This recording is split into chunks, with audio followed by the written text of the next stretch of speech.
So another one is people with seen unseen disability. Okay, so lack of choice is a big problem. How often do we see advertisement for wheelchair basketball clubs or a wheelchair specific gym class? Not often. It's a huge problem in Tenerife compared to other places. For example, in England, where there is the AMP camp, who work at putting on activities for children who have lost their limbs and also bring them on excursion trips to Tenerife. They do lots of activities, and this is just something that doesn't go on in Tenerife. Yeah.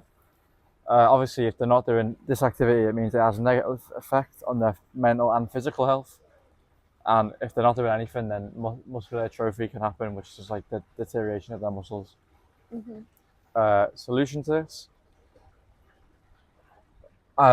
would be to increase accessibility to different facilities, adding ramps and lifts for people who are handicapped, allowing them to have easy access to places where they need to go, gyms, things like that. Here in T3, it's quite good for that. You see a lot of people who come and use the pool who are disabled, and they've marketed quite well. In recent years, England's blind football teams come to T3, things like that. So places such as the Duke's Gym, Next Sport, they need to follow suit and add ramps and add accessibility. Yeah. Okay. Next one is going to be the LGBT one. So lacking confidence reduces the chance of signing up for a new gym or joining a new football team.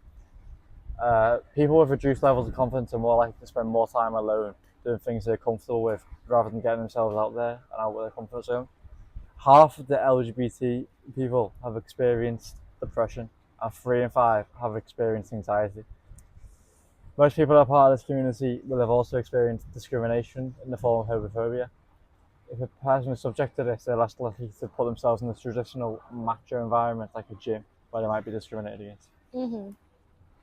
The solution? Yeah, like I said, a big barrier is the discrimination. 1 in 4 people do not feel welcome in community sport groups. This is pretty bad. One of the ways we can overcome this is education, but it will take a long time. So it's educating children, and then when they grow old, they will not discriminate. But for adults, it will be harder to change that. There can be more marketing done. So, for example, X Strength in Palmar in Tenerife, it's a gay-friendly gym, but a lot of people have never heard of it. So to keep with participation levels for gay people, they could be going there. That's what I'd say. It makes them feel part of a community, and the benefits of community can make us feel happier, safer, improve our mental health, and give us emotional protection from discrimination, which is important for that community. Good idea. Okay, we're moving on. Ethnic minority groups. Social stereotypes affect all target groups. Another example could be the stereotype that Black and Asian people aren't good at swimming. This stereotype will put off many people going to swimming classes at the public pool. It is true that there's a lot of people from the BAMES group who don't swim. 95% of Black adults reportedly don't swim, alongside 80% of Black children who don't. But having this negative fixed mindset about the participation of BAMES people will only lead to reduced participation. How can we combat this? So in Tenerife, there is a lot of people who come here from Africa, and obviously considering this as an island, there needs to be more done to teach people how to swim. That is very important. So there could be council swimming lessons, things like this.